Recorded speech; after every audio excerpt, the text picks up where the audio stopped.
Hello, hello, hello. Hello, hello, hello. Hello.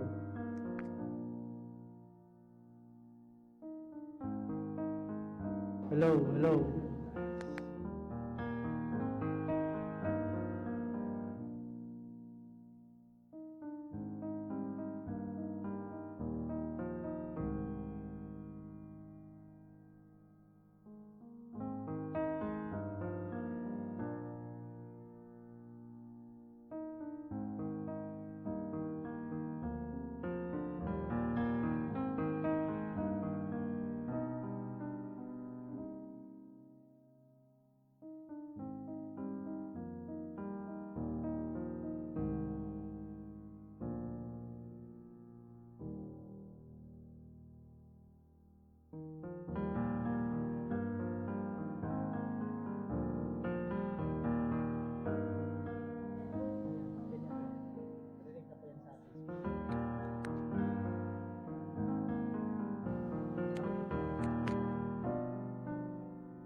Hi, good morning, everyone.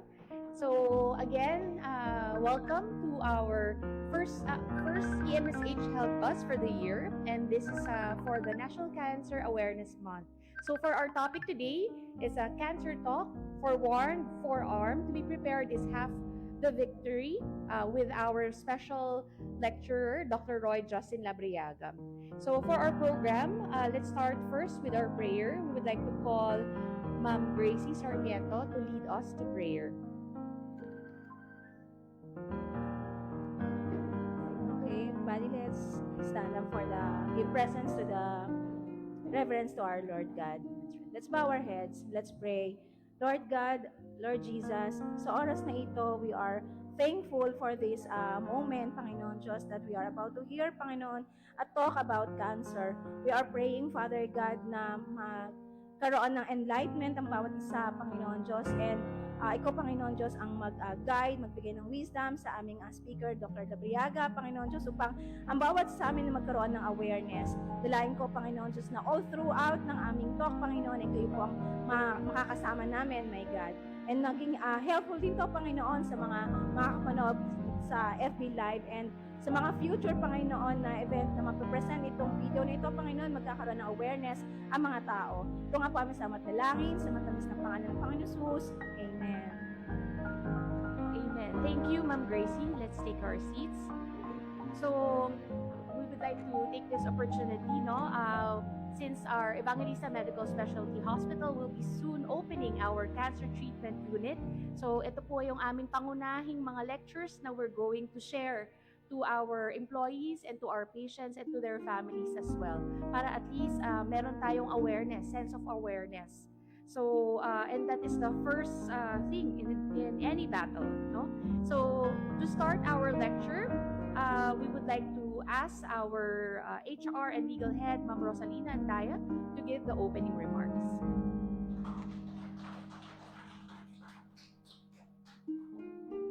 Okay, thank you so much, Dr. Jackie.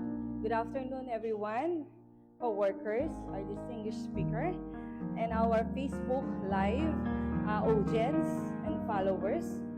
It is with great pleasure and a sense of purpose that I welcome you all to the National Cancer Awareness activity here at Evangelista Medical Specialty Hospital. Today, we gather not only as a community of healthcare professionals, but also as advocates, united in our commitment to combating one of the most formidable adversaries of our time, and that is cancer. I am honored to stand before you as we embark on this journey to enlightenment and empowerment guided by the expertise and passion of our distinguished speaker, Dr. Roy Justin Labriaga. Dr. Labriaga's dedication to the field of oncology and his unwavering commitment to patient care serve as an inspiration to us all. As we observe National Cancer Awareness, we are reminded of the profound impact that this disease has on individuals, families, communities worldwide. Yet amidst of the challenges, we find hope in the advancement of medical science, hope in the resilience of human spirit, and hope in our collective efforts to raise awareness, promote prevention, and support those already affected by cancer. So throughout today's program, we will delve into critical topics ranging from early detection to prevention strategies. Being forewarned, forearmed, and to be prepared is half the victory.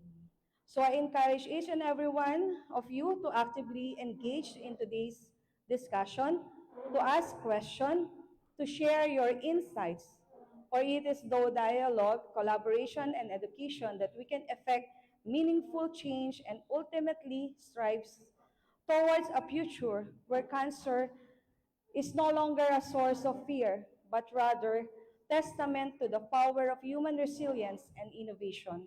Once again, I extend my heartfelt gratitude to Dr. Roy Justin Labriaga for his invaluable contribution to today's event and all of you for your unwavering commitment to the cause of cancer awareness. Thank you, and let us proceed with determination and hope. Thank you, Ma'am Rose. So, again, magandang hapon sa aming mga mga audience here live sa Evangelista Medical Specialty Hospital, also live sa Facebook. So, thank you and welcome. So, we are very proud and happy na we have a very distinguished lecturer for this afternoon, no? Isa sa mga aming kapuso kapamilya dito sa Evangelista.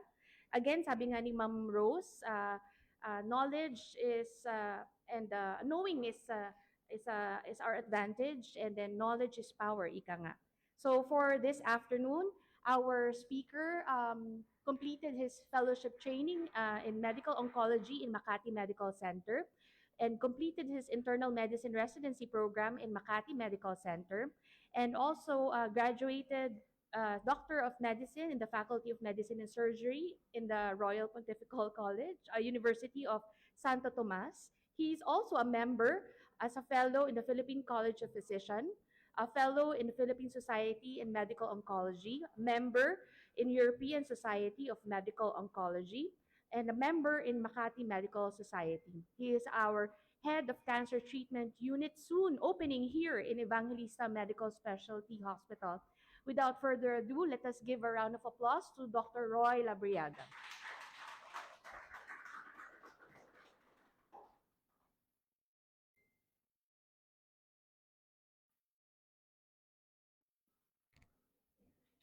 So hello. So good afternoon, everyone. Thank you for having me here. So for this afternoon's event, I would like to thank the management of Evangelista Medical Specialty Hospital for bringing awareness and bringing it in the front line, because usually cancer patients are actually hindi masyadong nauuna. Lagi silang nahuhuli. Why? Because the facilities are not that common and specialists are usually not easy to find. So thank you to our management, to Dr. Evangelista, to Sir Ed, and to all the admins of the hospital for giving us this opportunity. So for this afternoon, I'm going to talk about cancer screening and awareness. So forewarned, forearmed, to be prepared is half the victory. So for my disclosures, I have none naman po. And for these slides, I would like to thank my dear friend, Dr. Selena Rodriguez, for sharing these slides with us.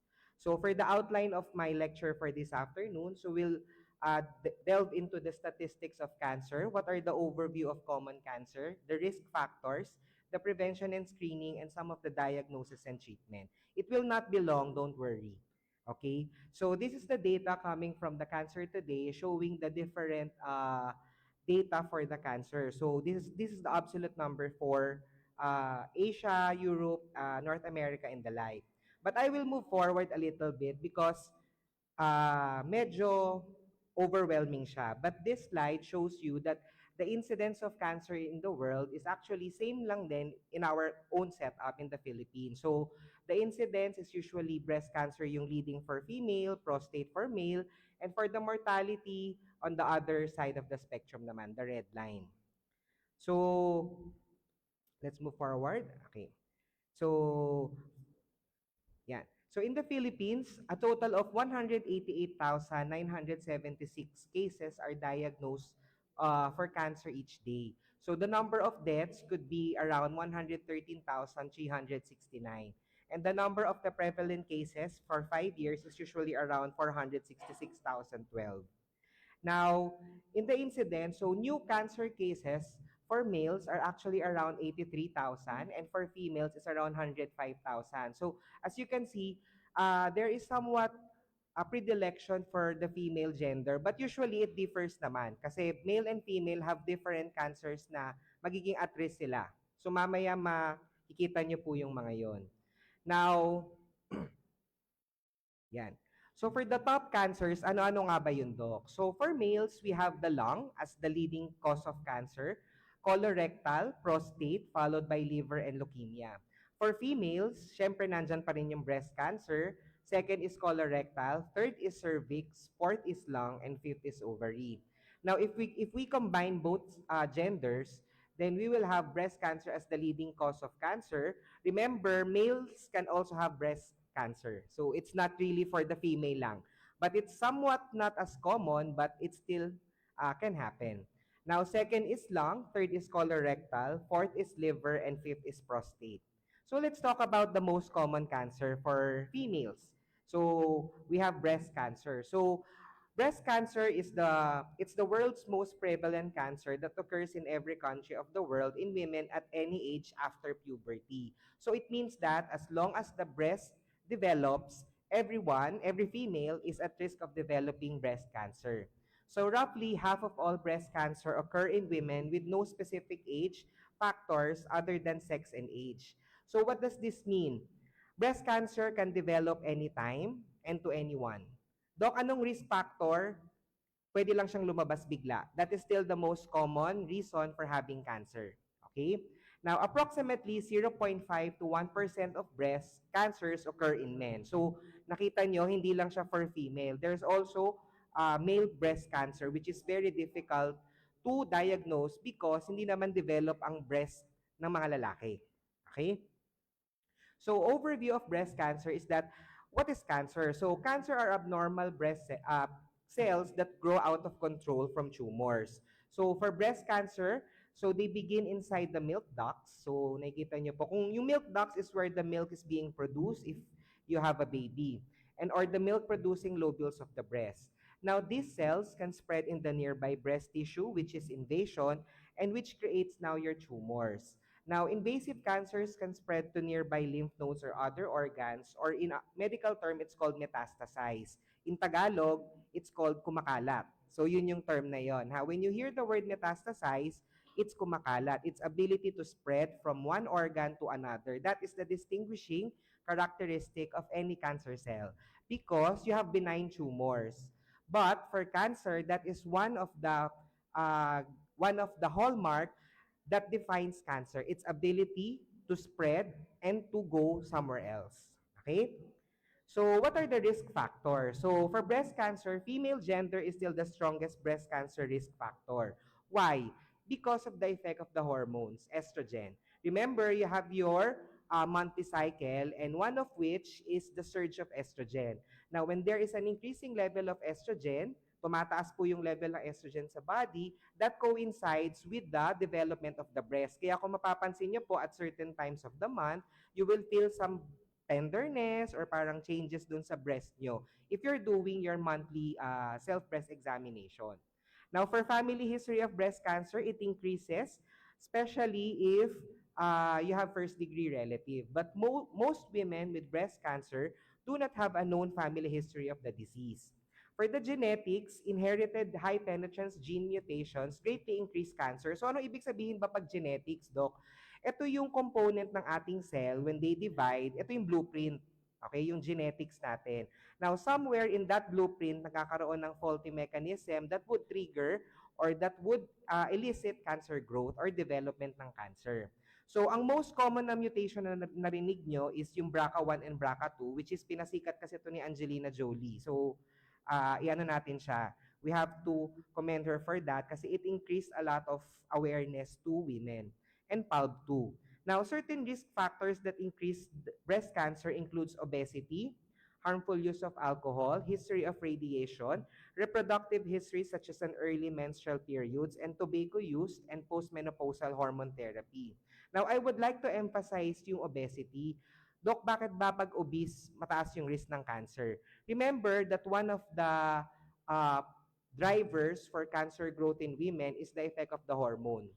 Remember, we have women have different sources of estrogen, kahit yung male.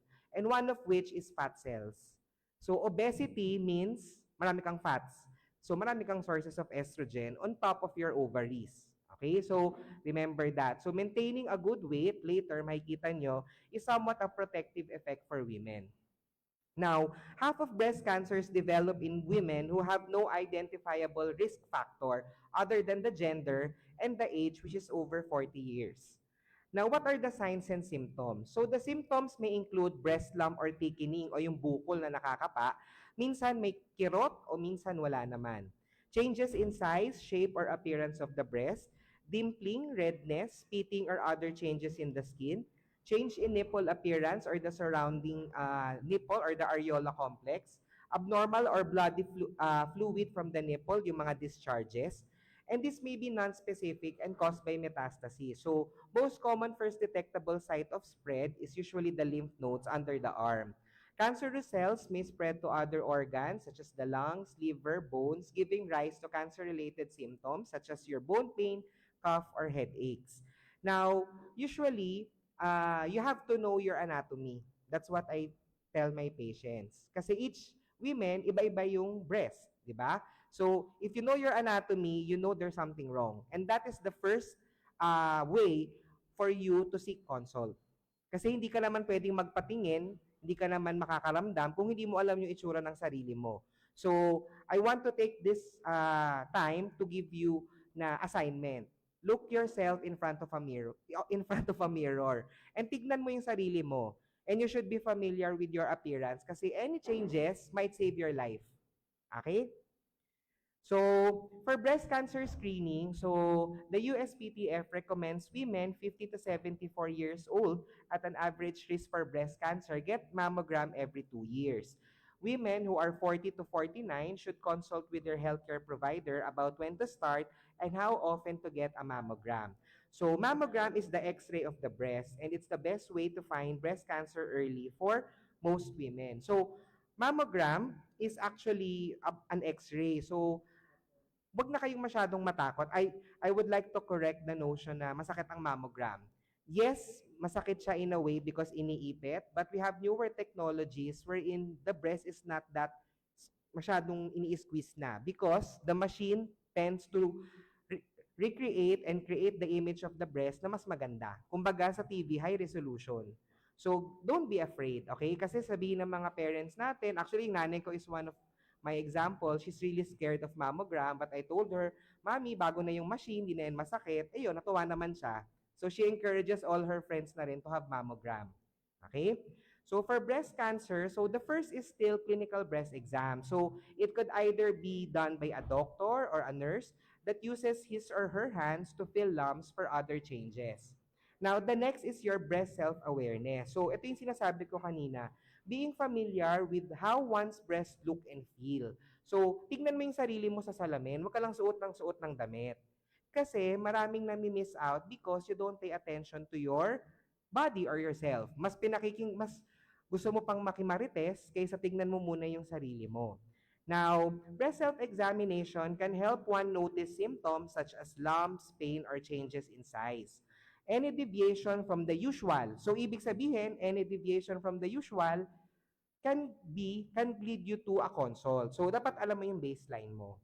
Now, having a clinical breast exam or doing a breast health exam has not been found to lower the risk of dying from breast cancer. Actually, matagal lang pinagdedebatihan tong statement na to, but it's still one way of getting early detection. Okay? Now, how do we diagnose? So, for any type of cancer, biopsy is still the first one. So, biopsy is getting a tissue sample taken from a suspicious lesion and examined under the microscope. And these are examined by pathologists and they inspect it for any cancerous cells.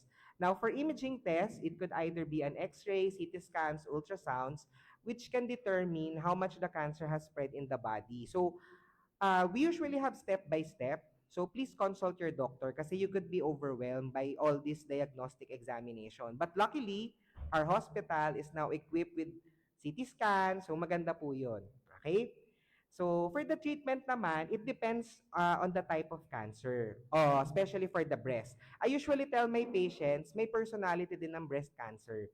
So we have to determine that to determine what is the best treatment options for you. And still, the first way of treating cancer is by staging. So, we usually stage first before we give kung ano yung treatment na kailangan. Now, these treatments can be combination and are usually done to minimize the chances of the cancer coming back. So, I would like to reiterate that statement. Cancer is a part of our body. So, kung tatanungin mo kung anong apelido ng cancer, it's a cell. So, what makes up your body? Cell. Okay? So from that statement alone, always remember that even though you have been treated, you always need to be cautious, do surveillance because it can still come back. Okay? But with proper treatment, I would like to emphasize that, but with proper treatment, the risk of the cancer coming back declines. Okay? So yun yung pinagkaiba kasi baka may mag-isip dyan na mamiloso po, Dok, babalik din pala, bakit ako magpapagamot? If I will take it literally, if you will not have any treatment, then 1 to 2 years probably. But if you get proper treatment, it could be 10, 15, 20, even 30 plus years. So see the difference in the time frame. So that would really give us the notion that early detection, early stage can be treated at gumagaling ang mga pasyente. Okay? So, ayan. Next naman is lung cancer. So, by top, para at least ma-cover natin lahat, ha? So, for lung cancer naman, it's a leading cause of cancer-related death worldwide. Kaya lang, it's often diagnosed na with an advanced stage. Now, the most common risk factor is still smoking. Okay? And the primary prevention can reduce the incidence of lung cancer, which is smoking cessation. Screening high-risk individuals allow for early detection and improvement in survival rates. Now, your lung cancer, like in breast cancer, it's also an abnormal cell that grows in an uncontrolled ways in the lungs. So usually we have two types. It could either be the non-small or the small cell. So the most common is still the non-small, which is around 80 to 85%, and small cell is around 15 to 20%. Between the two, small cell has the more rapid growth. Now, these are the risk factors for lung cancer. So, when I say risk factors, it does not mean if you have one, automatic may cancer po kayo, ha? Risk factor means it gives you a higher chance of developing cancer.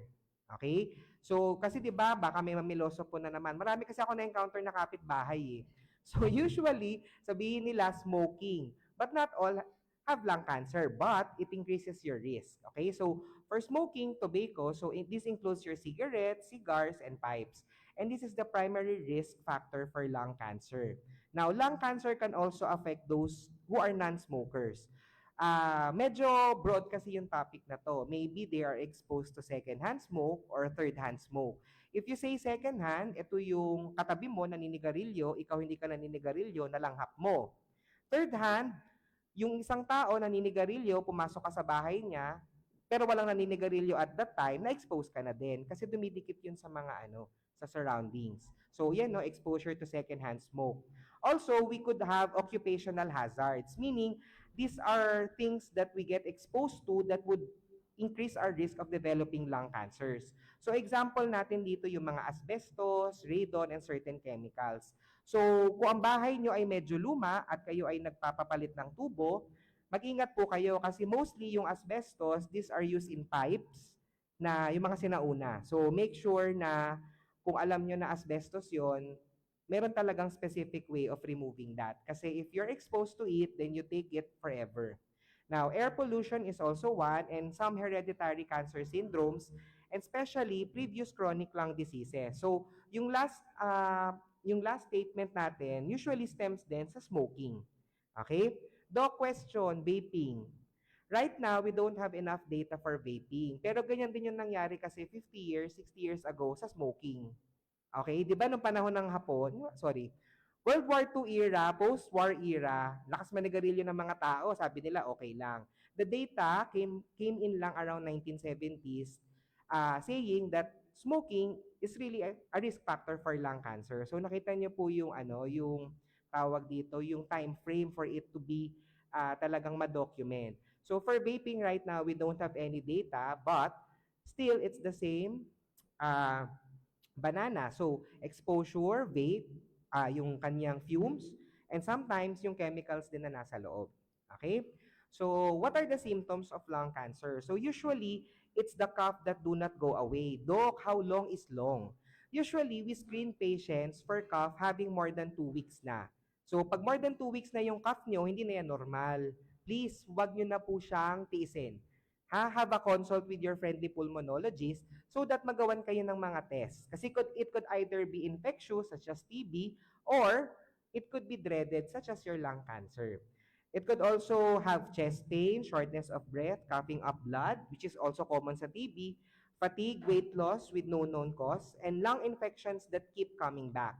Now, eventually kasi you have to understand, if you have changes in your lung, meaning yung anatomy ng baga nyo ay nagbago, it gives you a more chance or a higher risk of developing lung infections. Why? Kasi the lungs has its proper drainage. So, once there are changes in the anatomy of the lungs, then yung secretions niya hindi na makadaloy ng maayos. So, that would give you a good breeding ground for bacteria. Now, the early symptoms may be mild or dismissed as a common respiratory issues leading to delayed diagnosis. Now, for prevention, so not smoking tobacco is the best way to prevent lung cancer. So, wag manigarilyo.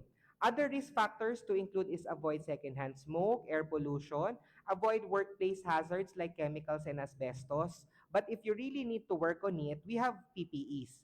So si COVID kasi binigyan tayo ng idea kung ano ba yung mga personal protective equipment. So dapat, if you're handling workplace hazards, then you should be protected. Now, early treatment can prevent lung cancer from becoming worse and spreading to other parts of the body. Now, for screening, the only recommended screening test for lung cancer is a low-dose computed tomography. Before kasi, sinasabi nila na chest x-ray daw annually. But they have found out that chest x-ray missed a lot of small lesions. Kasi how small ba yung kayang matignan ng x-ray? It's usually above 2.5 centimeters. Pag less than nun, hindi niya kayang makita. So, sino ba yung dapat magpa-low-dose CT scan? So, the U.S. Preventive Service Task Force recommends yearly lung cancer screening with low-dose CT for people who have a 20-pack year or more smoking history. So, for pack years, we compute it as number of sticks per day and then you multiply it from the time na nagsusmoke kayo. Pag po kayo ay tumitigil in the middle, it's still counted. So, usually I ask my patient, what age did you start? And tumigil. Before kasi natin masabing tumigil, ano ba yung time frame, Doc? Marami kasing pilosopo eh. Pag tinanong mo sa clinic, sabihin nila, Doc, tumigil na po ako. O sige, kailan po kayo tumigil, Doc? Kahapon. So hindi pa natin siya i-label as stop. So usually, yung stop nun is we will wait until maka 1 year siya na talagang hindi na siya nagsismoke. O di ba medyo crucial yung mga information. So, dapat minsan, kailangan mo lang i-probe. So, smoke now or have a quit within the past 15 years and are between 50 and 80 years old. Ang high risk kasi are individuals who have 20-pack years and above na history and are above 50 years old. So, if you know someone, have them advise na magpa-low-dose CT scan. Dok, paano kukuha ng request? Pa-consult niyo muna sa mga pulmonologists or pwede rin naman sa oncologist. So, yun po. Now, for diagnosis, these are the methods. So we have physical examination, imagings, examination inside the lungs, such as your bronchoscopy, and very importantly, yung taking a sample, so biopsy. Now, yung biopsy, I would like to also to share with you, hindi siya operasyon ha. Usually biopsy, mga tusok lang yan, o kaya naman mga kurot lang. Kasi may mga pasyente na natatakot, baka daw buksan sila. If you say biopsy, para ka lang nagpapa-extract ng blood. Kaya lang yung needle, special yon para makakuha tayo ng sample na maayos. And then molecular testing to identify the specific mutations or biomarkers to guide the best treatment option. Usually kasi sa lung cancer, we are directed na talaga para malaman yung kumbaga medyo specific na talaga sila. We must know kung ano siya, and we must know if we have any other target na pwedeng bigyan ng gamot.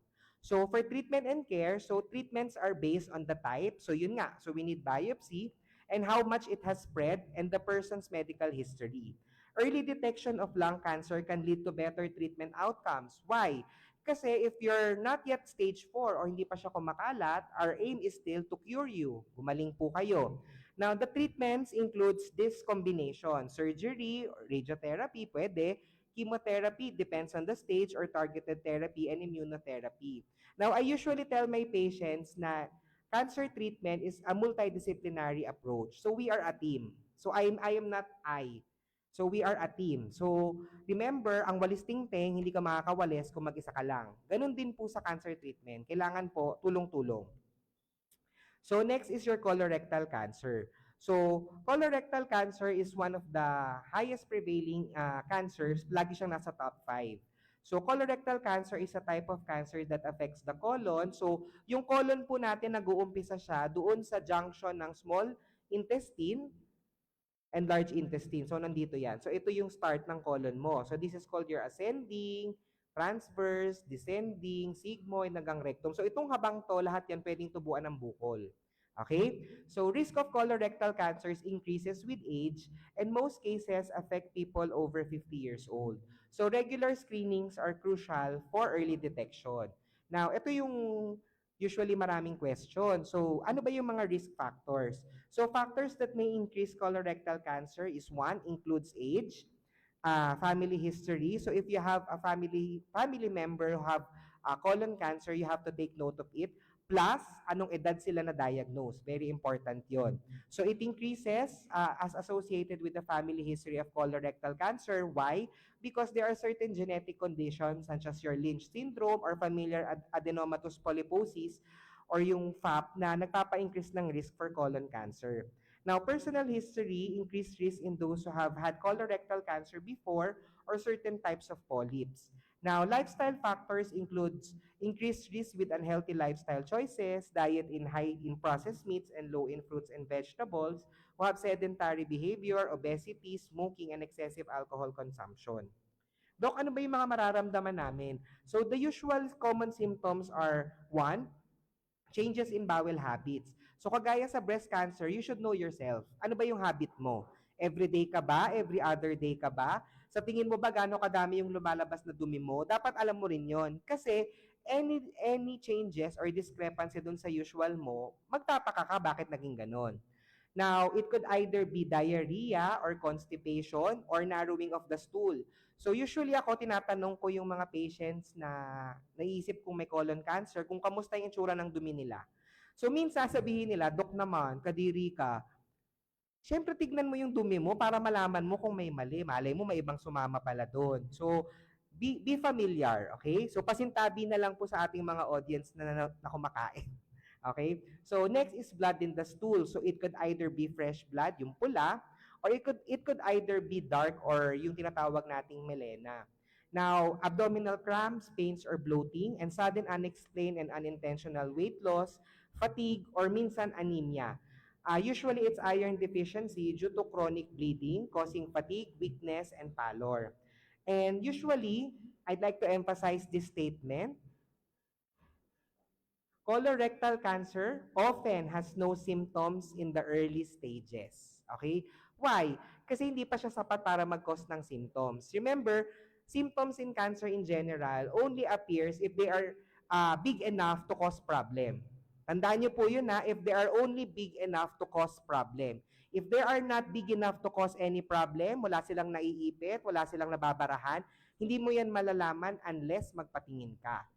Okay? So, doon po mapasok naman yung next natin, which is prevention. So, lifestyle changes that may prevent colorectal cancer includes eating a healthy diet, not smoking tobacco, keeping an active lifestyle, limit alcohol consumption, and avoiding certain environmental risk factors. Now, for screening, usually they recommend screening for adults age 45 to 75. Now, first tools, we could screen patients for cancer, especially yung itong mga to. So, guaiac-based fecal occult blood test, fecal immunotest, and fit DNA test. Dok, ano bang chinecheck dyan? Chinecheck nila kung may dugo. Okay? Hindi kasi lahat ng dugo nakikita natin. It could either be microscopic. So, yung mga test na to, it can determine if you have blood. So, if you have blood, meaning may tagas, may dumudugo. So, yun yung hahanapin na natin na kasunod, which is through either flexible sigmoidoscopy up to the sigmoid colon or colonoscopy viewing the entire colon itself or CT colonography or yung tinatawag na virtual colonoscopy. Now, for me, I would prefer pa rin yung direct visualization, yung tinatawag nating colonoscopy. Kasi dalawa yan. It could be diagnostic and pwede na rin tayong mag-sample, which is yung mga polyps. Kasi yung virtual colonoscopy through CT scan, hindi tayo makakakuha ng sample. Okay? So, very important kasi, di ba, sabi ko po kanina na may sample lagi or yung biopsy specimen. So, pinakamaganda, if you really found out na meron kang blood in the stool, have yourself do a colonoscopy. So, with our friendly gastroenterologist naman. Okay? Huwag kayong matakot. Meron naman yung proper preparation para maganda po yung quality ng ating test. For the diagnosis, we could have a different method. So we have physical examination, mga imaging, yun nga, sabi ko nga rin po, colonoscopy or sigmoidoscopy, and syempre yung biopsy by taking the sample itself para ma-analyze sa laboratory. Now, early detection of colorectal cancer can lead to better outcome of treatments. And then, depending on the type of the cancer, so we could tailor it more to the patients. Now, treatment, kagaya din po nung nasabi ko kanina, this could include surgery, either radiotherapy or chemotherapy or targeted therapy or immunotherapy. Minsan, tatlo, minsan dalawa, pero hindi naman lahat yan sabay-sabay kung early stages. Okay? Now, disciplines often work together to provide treatment care and for people afflicted with colorectal cancer. Now, next is prostate cancer. So, meron ba kayong mga tatay? Buhay pa ba sila? So, have them check for prostate cancer. Very important yon. Kasi prostate cancer is one of the most common types of cancers. And syempre, lalaki lang po ang nagkakaroon ha. Iko-correct ko lang ho kasi baka isipin ng mga babae may prostate gland sila. So, males, males only yung meron pong prostate gland. Now, many prostate cancers grow slowly and are confined to the prostate gland where they may not cause serious harm. However, some types of prostate cancer grow slowly and may need minimal or even no treatment at all, and other types are aggressive and can spread quickly. Now, the risk factors is number 1, age pa din. Bakit? Bakit ba dok puro age? Di ba ang tao nagbabago sa panahon? Hindi, totoo, di ba? Ang mga tao nagbabago sa panahon. Eh, ano bang gumagawa sa tao? Cell. So, nagbabago din yung cell in time. Kasi tumatanda po tayo. That's the only thing na hindi natin matatakasan lahat, our aging body. So, older age, meaning risk of prostate cancer increases as you age, and it is most common after the age of 50. Now, for the race, Black people have a greater risk of prostate cancer than do people of other races. So, in Black people, prostate cancer is also more likely to be aggressive or advanced. Now, if you have family history of prostate cancer, such as your parent, sibling, or child, you could either be having a higher risk of developing it. Kasi po, minsan sinasabi ko sa mga patients, having prostate cancer can also give females, kung meron po sila, a higher risk din for breast cancer, mga ganon. Kasi may mga familial predisposition po tayo. Now, obesity, so people who are obese may have higher risk of prostate cancer compared with people considered to have healthy weight. Now, this part kasi, gusto ko rin i-add, na kapag tayo kasi ay obese o dun, above tayo doon sa desired body weight natin, yung pagiging fatty kasi natin predispose us to a more, yung tinatawag nating inflammatory state. Yung parang laging may maga sa loob ng katawan. Now, usually, ano bang effect nun? Kasi syempre, yung effect ng metabolism. Okay? So, yun yung mga kailangan nating malaman for risk factor. So, screening for prostate cancer. So, we have no standard test to screen for prostate cancer. But there are two tests that are commonly used. So, these are your prostate-specific antigen, which is blood. And then we also have the digital rectal examination. So, done ito usually by urologists or your oncologist. So, how is a prostate cancer diagnosed? Same pa din, biopsy. Okay? Kasi kailangan natin pangalanan. Di ba gusto natin lahat may label? Di ba? Sa relationship, gusto mo may label. Ayaw nyo ng ano. Ganon din sa cancer, dapat may label. Kasi we have to be specific. Now, prostate cancer symptoms may have no signs or symptoms in its early stages. Now, pag more advanced na yung cancer, this could lead to trouble urinating, decreased force in the stream of urine, blood in the urine or blood in the semen, bone pain, losing weight without trying, erectile dysfunction. So usually, para mabilis yung matandaan, tanungin nyo lang yung mga tatay nyo or mga tatay natin. Daddy, kamusta pag-ihi mo? Pag hindi na yan maganda, yung parang ang tawag ko doon yung papugak-pugak, yung parang gano'n na lang, hindi na siya strong stream, it means that the prostate is causing obstruction na doon sa daanan ng ihi ng mga lalaki. Now, it could either be a benign finding unless proven otherwise, but cancer can also be one of the factor. And then, i-correlate din natin siya with the level of your PSA, which is yung blood test na po. So, part po siya ng screening na ginagawa. Now, for prevention, we choose a healthy diet. We choose healthy foods over supplements. I usually tell my patients, you don't need tablets. You don't need vitamins. You need to eat right. Why? Kasi we need go, grow, and glow foods, di ba? We should follow pa rin the food pyramid. Huwag po kayong magpapapaniwala na ito maganda to pag ganyan, ganyan. No, balanced diet pa din po. So I would like to emphasize that, ha? Kasi minsan ho, ang hinihingi sa doktor, vitamins. Imbis na kumain, puro vitamins. Mali po yun. So eat healthy pa din po tayo. So exercise most days of the week. So hindi naman kailangan yung nagpapakamatay kayo na exercise. Pwede naman ho yung moderate intensity like walking, yung mga brisk walking. Okay na po yun, at least 1 hour a day, at least to keep our body moving. And then we maintain a healthy weight. And then talk to your doctor about increased risk for prostate cancer. Kasi usually, isa ang prostate cancer sa mga cancers na pwedeng screen as a male grows older. Okay? Next naman is yung cervical cancer. So, common to sa mga babae kasi ang babae lang po ang may cervix, ha? So, cervical cancer is the highest rate of incidence and mortality in low and middle income countries. So, it reflects the major inequities driven by lack of access to national HPV vaccination. So, pagbabakuna po against HPV, cervical screening and treatment services, and social and economic determinants. So I would like to thank our dear Dr. Evangelista for having her tawag dito yung kanyang program for talagang screening for cervical cancer. Kasi usually ang afflicted talaga ng cervical cancer are those belonging dun sa low income status patients. Kasi yung knowledge na kailangan nilang magpa-screen. Now, it's usually caused by a persistent infection with a virus. So hindi po siya bacteria ha, it's a virus. It's called human papilloma virus. So, women living with HIV or yung human immunodeficiency are also 6 times more likely to develop cervical cancer compared to women without HIV. Now, remember, one of the ways of our body to fight cancer is its immune system. So, if yung immune system nyo mahina or pinahina ng HIV, then mahihirapan po yung body natin to fight the cancer.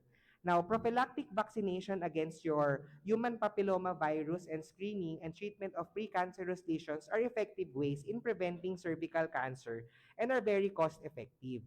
So, ano nga ba si human papilloma virus? So, it's a common sexually transmitted infection which can affect the skin, genital area, and throat. Usually, it does not cause symptoms and will be cleared by the immune system naturally. However, persistent infection with high-risk HPV can cause abnormal cells to develop and lead to cancer. And 95% of cervical cancers are caused by persistent HPV infection of the cervix if left untreated. And 15 to 20 years for abnormal cells to become cancers, it could be accelerated in patients with weakened immune system. Now, risk factors for cancer progression includes the grade of oncogenicity o yung risk na magkaroon ng cancer related with the HPV type, immune status, presence of other sexually transmitted infections, number of birth, young age at first pregnancy, hormonal contraceptive use, and smoking. Usually, we ask kasi kung ano yung age ng first sexual activity kasi that would mean there's an exposure already dun sa cervix, okay? So, para po sa kalaman ng lahat, yung cervix kasi is part of the uterus. So, yun po yung sipit-sipitan, di ba? So, yun po yung nag-open kapag ready na pong bumaba yung baby, okay? So, kapag magle-labor na si mommy. Now, symptoms, curable if diagnosed and treated at an early stage. So usually, ang symptoms niya, bleeding. So there's unusual bleeding between periods after menopause or after sexual intercourse. Now, there's an increased or foul-smelling vaginal discharge. Symptoms like persistent pain in the back, legs, or pelvis, weight loss, fatigue, and loss of appetite, vaginal discomfort, and swelling in the legs. Now, for prevention, boosting public awareness, access to information and services are key to prevention and control across the life course. So, vaccination, so being vaccinated at age 9 to 14 years is very effective way to prevent HPV infection and thus cervical cancer and other HPV-related cancers. So, the routine vaccination is around age 11 to 12 and can be started at age 9 and catch-up vaccinations around 13 to 26. Now, sometimes, adults, halimbawa, Dok, medyo nahuli ako sa tricycle, hindi ako nakaabot nung age na yan. Pwede pa ba? Yes. Data still suggests na kapag na-vaksinan ka between 27 to 48, if not adequately vaccinated, can still help prevent HPV-related cancers. Okay? Now, for age 21 to 29 naman, the USPSTF recommends getting first pap smear at age 21, then followed by pap testing every 3 years. Even if you are sexually active, you do not need pap test before age 21. Now, for 30 to 65 years of age, if you are in this group, it is recommended to have HPV test every 5 years, an HPV or PAPCO test every 5 years, and pap smear test every 3 years. So, dito naman po pumapasok yung ating help from our friendly OBGYN. So, have yourself checked po. So, wag pong matakot. Now, yung ating take-home message for this is, for cervical cancer, is maintaining a healthy lifestyle is key to preventing most cancers. Now, next is yung hepatocellular naman. So, ito yung tinatawag nating liver cancer. So, liver cancer is, liver is responsible for a lot of things. So, number 1, it can store nutrients. Number 2, it removes waste products and worn out cells of our blood, filtering and processing chemicals in food, alcohol, medications, and it produces a bile solution that helps digest fats and eliminate waste products. So, nakita nyo, ang dami ginagawa ng atay, no? Pero matahimik lang siya. Now, liver cancer symptoms, kagaya ng sabi ko kanina, may not have symptoms on early stage. But if you have symptoms already, this could either be discomfort in the upper abdomen in the right side, a swollen abdomen, a hard lump on the right side just below the rib cage, pain near the right shoulder, jaundice, easy bruising or bleeding, unusual tiredness, nausea, vomiting, loss of appetite, weight loss for no reason, for no known reason. Now, usually, yung symptoms kasi pag liver, kagaya ng any types of cancer din, usually kung symptoms lang yung aasahan mo, talagang late stage talaga yung makukuha mo. Okay? Kasi nga, di ba, sabi ko kanina, if the cancer is not big enough to cause any problem in that area, usually you have no symptoms. So, ano yung kailangan natin gawin? Siyempre, get screened, get checked up, mga ganon. So, what causes liver cancer? So, behavior and conditions that increase risk for getting liver cancers is 1, being overweight or obese. So, yung being overweight or obese, I would like to emphasize this kasi there's what we call non-alcoholic fatty liver disease. So, these are the disease or that causes fatty liver ng mga hindi umiinom ng alak. Okay? Kaya tinawag po siyang non-alcoholic fatty liver disease. So, anong cause po nun? It's usually being overweight or obese or having diabetes. Kasi diabetes per se causes problem in the metabolism of our body. Okay? So if you have diabetes that is uncontrolled specifically, it would accelerate the process of having fatty liver. Kaya usually, hindi ko lang nilalang ang fatty liver. Kasi ang fatty liver in time, pwedeng mag-lead to cirrhosis, meaning na-scar yung liver, and that could lead to development of mga bukol or masses sa atay natin. having hepatitis B virus or hepatitis C virus infection. So this infection kasi causes a chronic cycle of healing and repair. Inflammation, healing, and repair. So yung cycle na yun na paulit-ulit causes liver cells to get scarred. So pag naging scarred na po yung liver natin, hindi na siya nagpa-function. So it caused na yung cirrhosis. So that cirrhosis would lead now to probably development of cancer kasi siya na yung nagkakaroon ng mga bukol-bukol.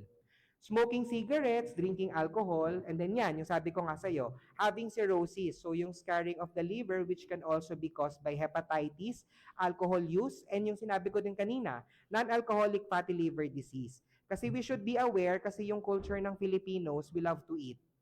And Filipinos really love carbohydrates. Okay, guilty. Kasi alam natin ang pansit inuulam, pero alam natin ang pansit carbohydrates, di ba?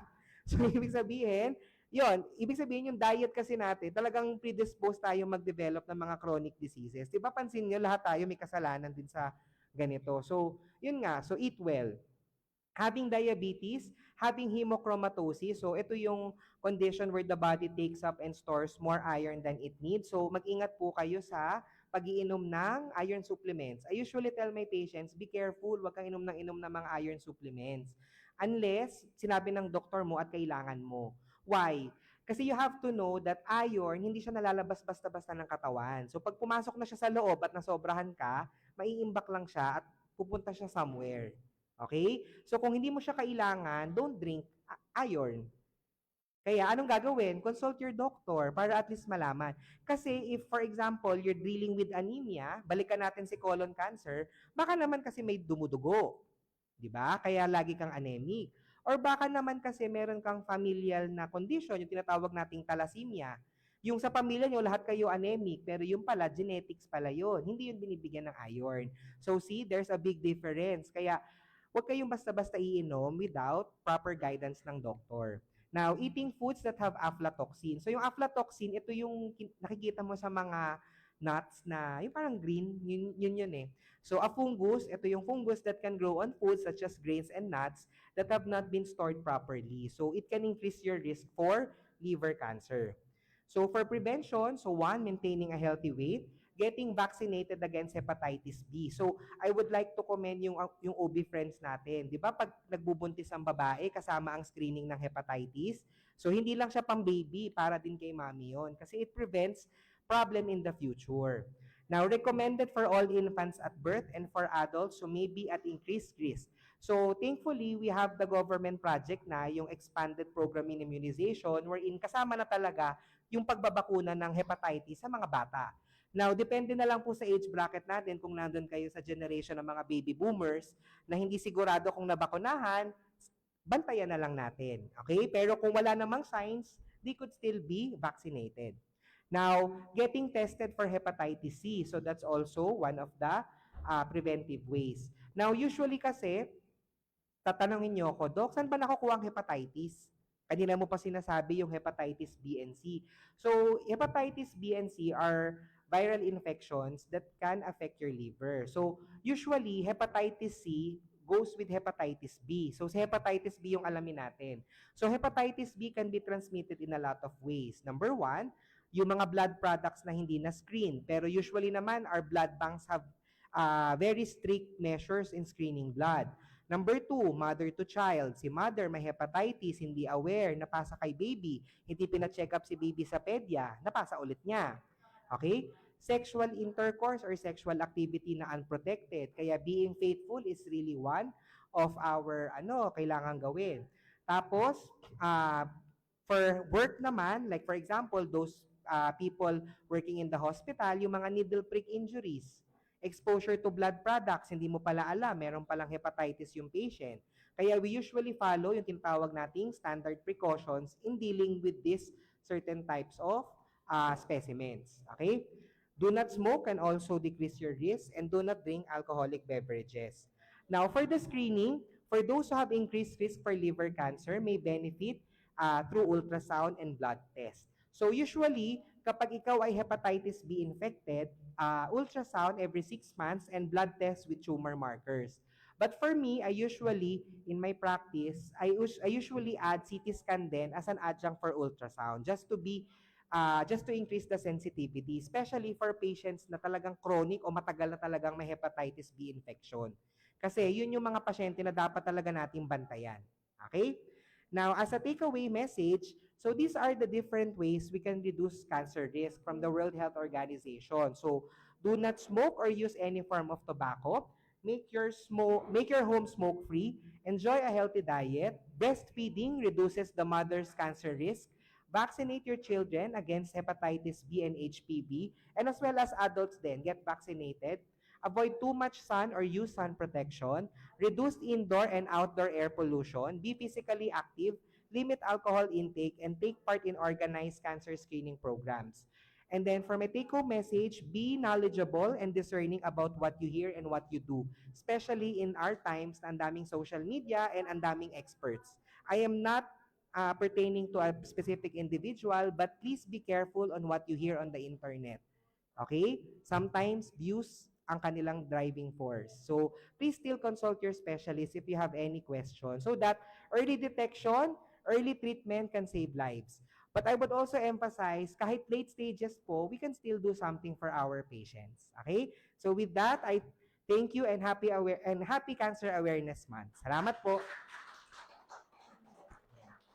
Ayan, thank you very much, Doc Roy, Dr. Labriaga, for that very educational, tsaka enlightening lecture. So, sabi nga nila, no, knowing is half the battle or victory, and knowledge is power.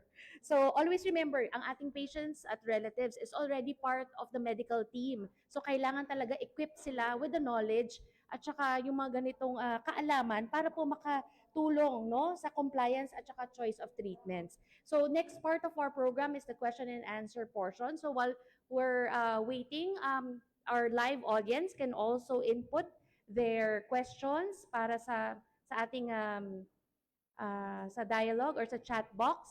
Meron po ba tayong question?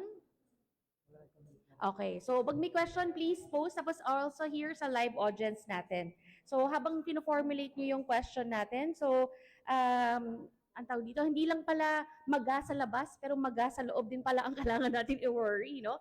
So, okay, guilty na ako dyan. So, kailangan tayo mag-Zumba palagi. Tapos, important talaga is a healthy lifestyle. So, which includes yung healthy diet, exercise, rest, and distress. So, syempre, kailangan holistic approach tayo.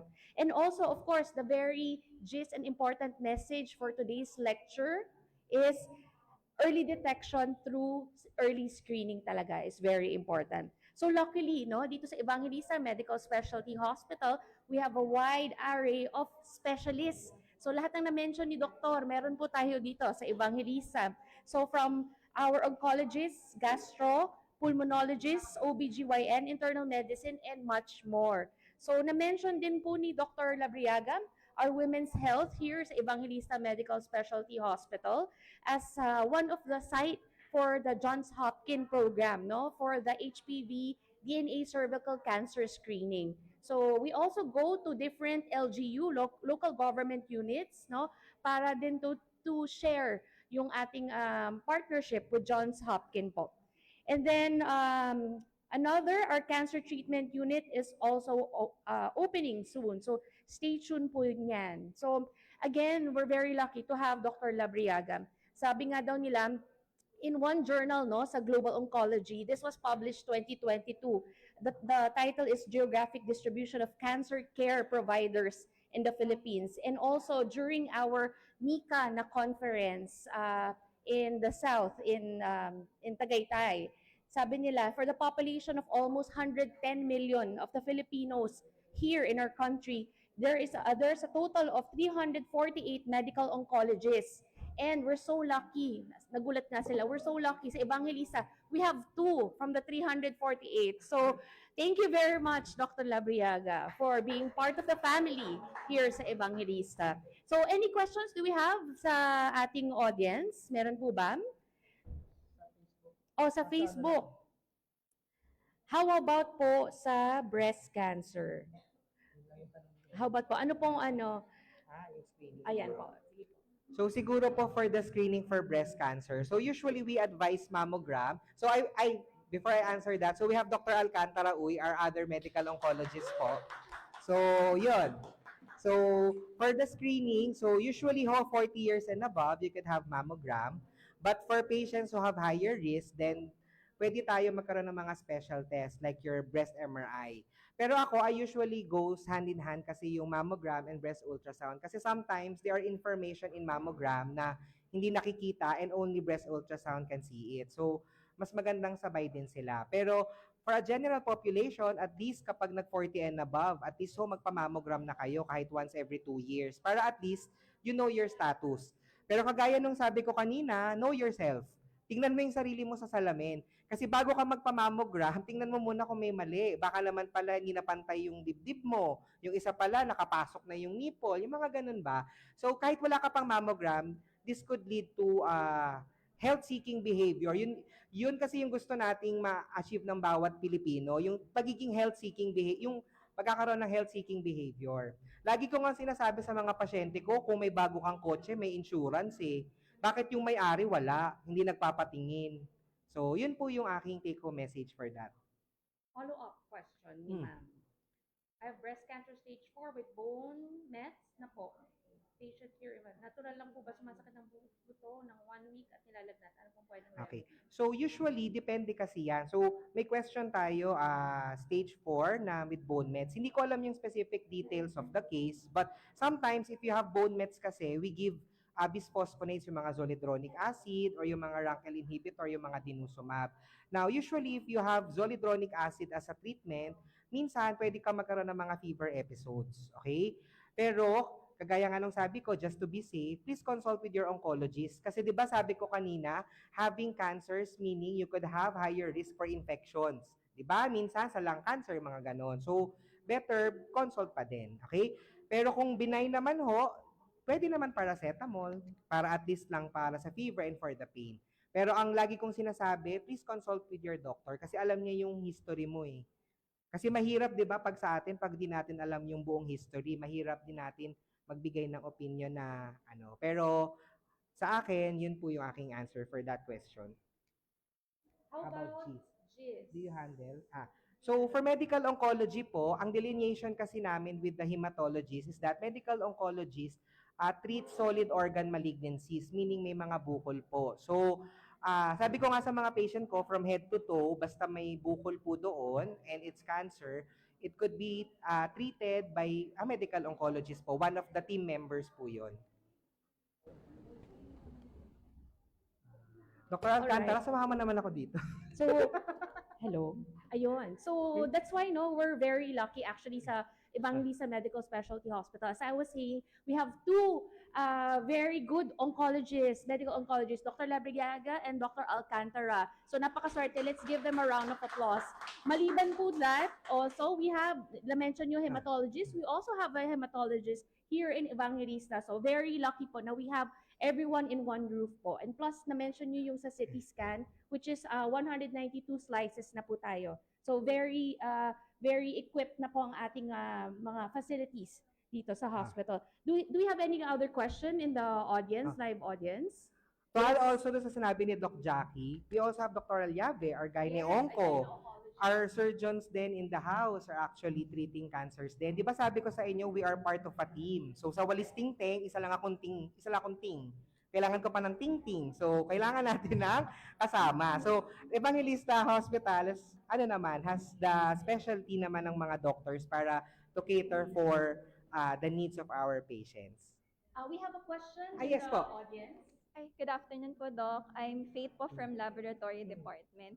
Question ko lang po, Doc, is nakapag-handle na po ba sila ng kidney cancer po na case? Kidney cancer, yes po. Kasi po yung father ko, he was diagnosed po 2019 ng kidney cancer, and as per sa consultation po, it's a very rare type of cancer po. Anong stage siya?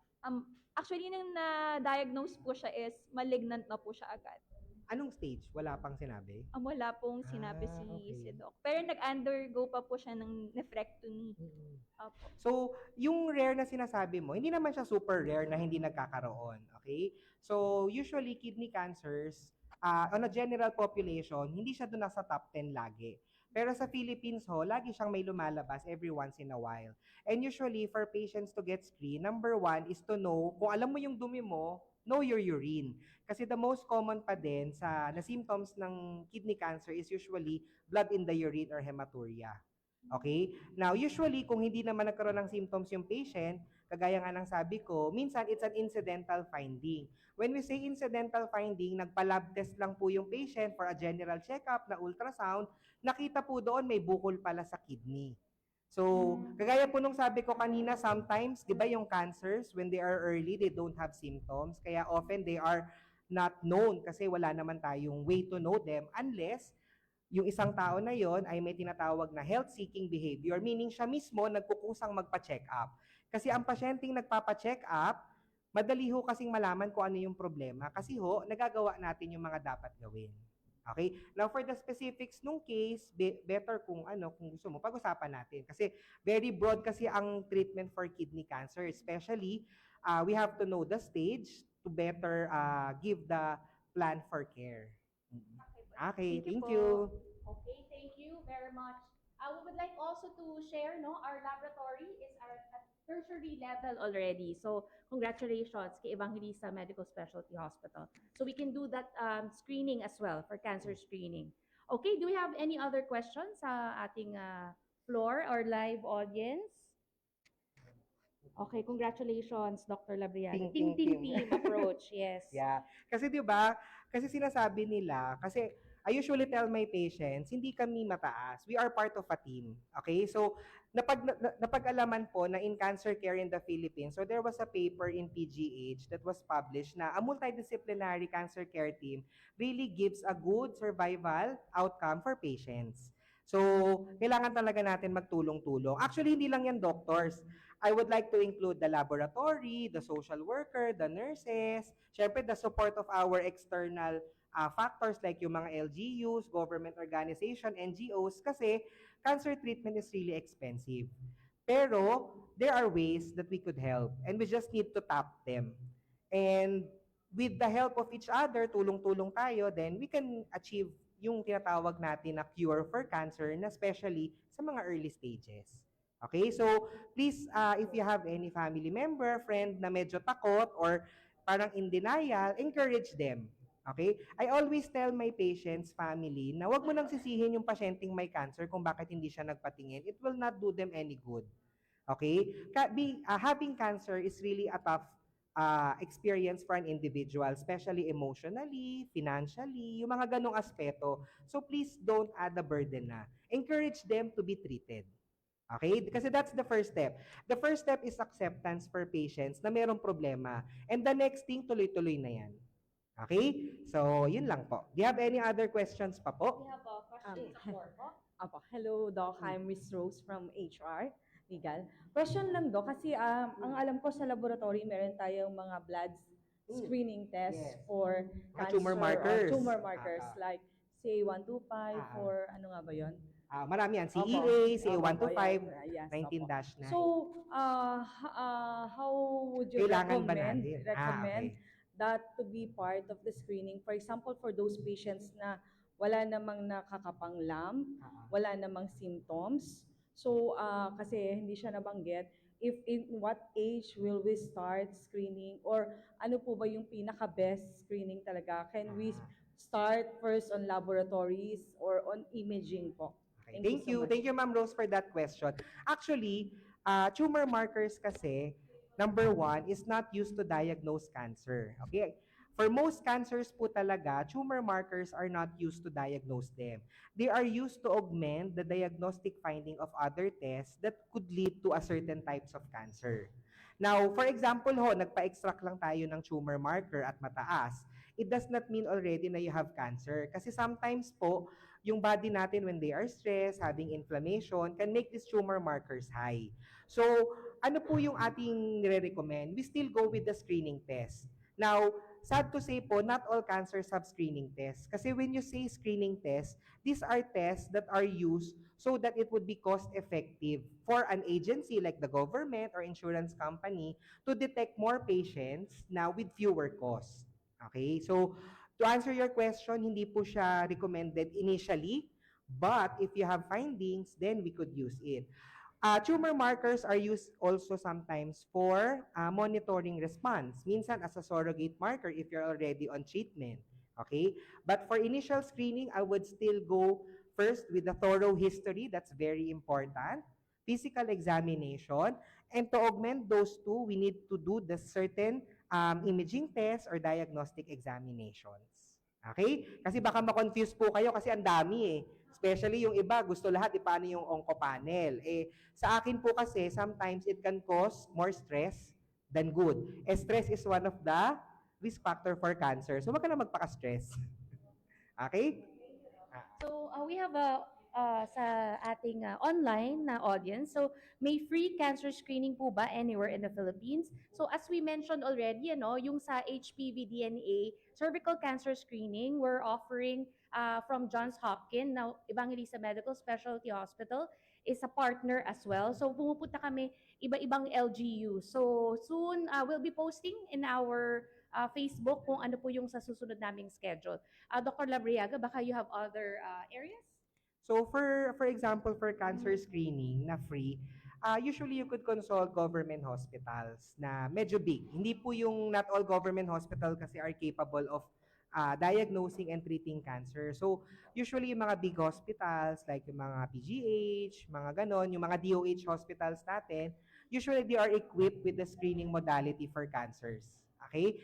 Now, I don't know if they are free, but I think we have certain classifications naman po, especially with our PhilHealth, kung sino yung mga patients po na can be offered with a free screening, mga ganon. So, consult pa din po. So, the first step pa rin is consult.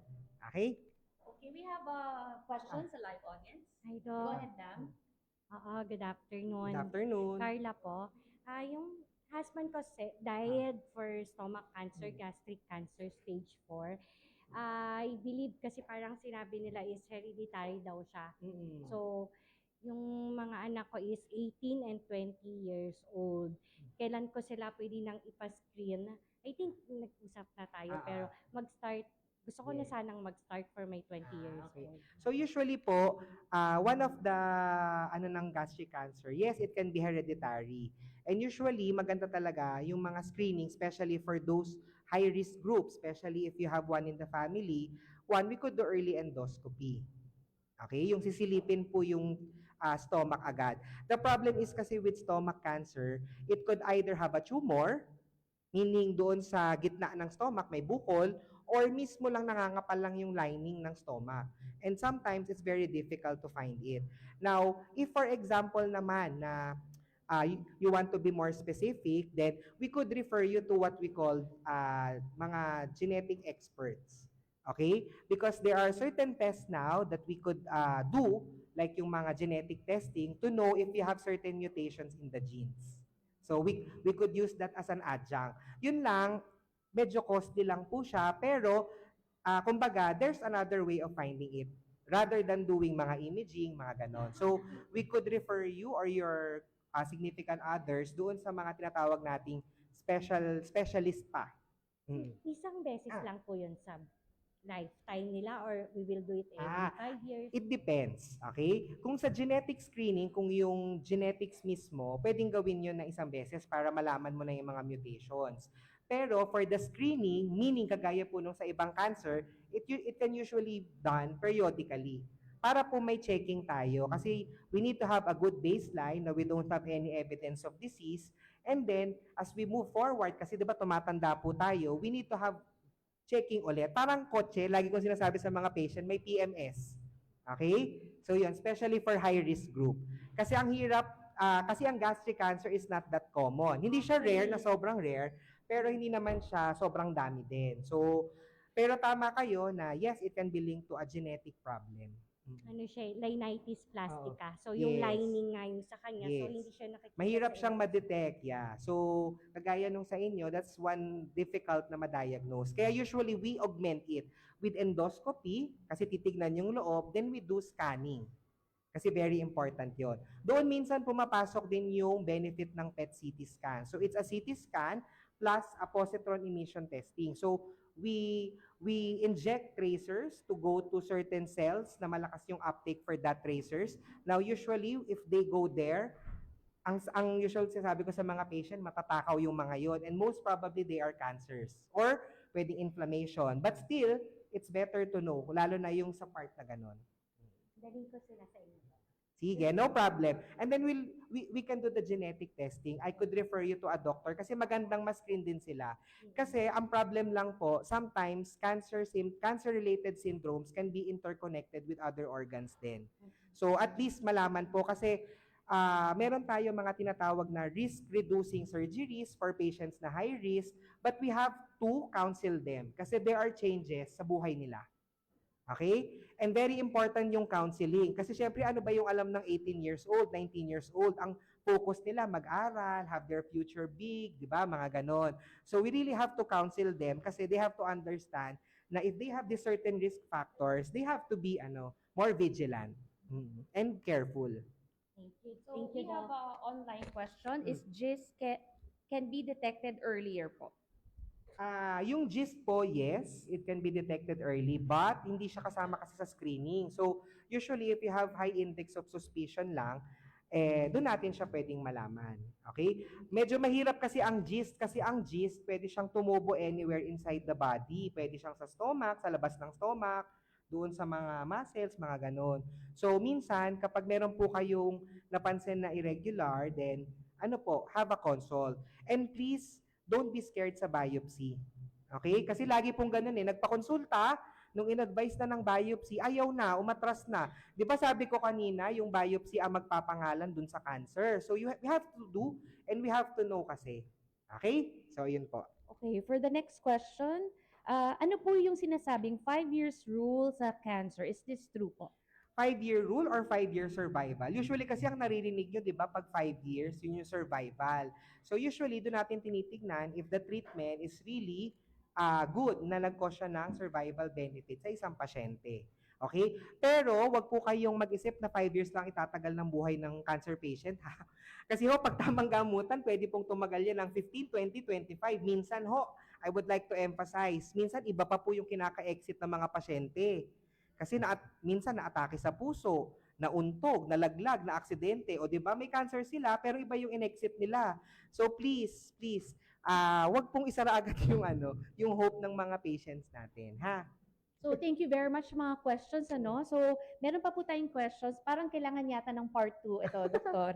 So, ang next question natin sa ating online, ang pagsisiga po ba ng dahon can be considered exposure to secondhand smoking? Madalas kasi gawain yan ng mga kapitbahay ang pagsisiga ng dahon. Kawawa naman. Actually, alam niyo po, very basta smoke kasi, di ba? Kasi syempre if you do burning, you produce chemicals kasi, and these chemicals, when you inhale it, can cause harm to your body. So yun yung sagot ko. Hindi kasi specific na idahon lang yan, walang Hindi as long as it produces chemicals, hindi naman natin alam kung ano yung nandoon sa dahon na yun, baka may kasama pang iba, then this could lead to a more higher risk of exposure. Okay. So last two questions. Doc, do you manage po daw GIST from our... Yes po. All right. So yung finally, cancer treatment is expensive. How does the government cater the urban poor patients? So actually from our what I mentioned earlier about the NICO law, So from July 2028, yung Republic Act 11215, happy to share with you na the Congress has already institutionalized yung act on the National Integrated Cancer Control Program and appropriating funds. So that's the NICA law. So that's where we can help yung mga ating cancer patients kasi it's already been acknowledged by our government na talagang toong cancer talaga siya sa komunidad, yung ating cancer. So we are also in the process of organizing collaborations with our local government unit and even sa national regarding this para mas marami tayong matulungan po, especially on our upcoming opening sa cancer treatment unit here sa Evangelista. So again, that's our last question. For sure, magpa-part 2 tayo. Medyo mahaba at marami pang gustong mga may questions tsaka very interesting topic. So thank you, everyone. So again, thank you, Dr. Labriaga, for your Thank you. generous time, and Doctora Alcantara for coming. Thank you very much. Our two, the best oncologists here in San Pedro Laguna, di ba?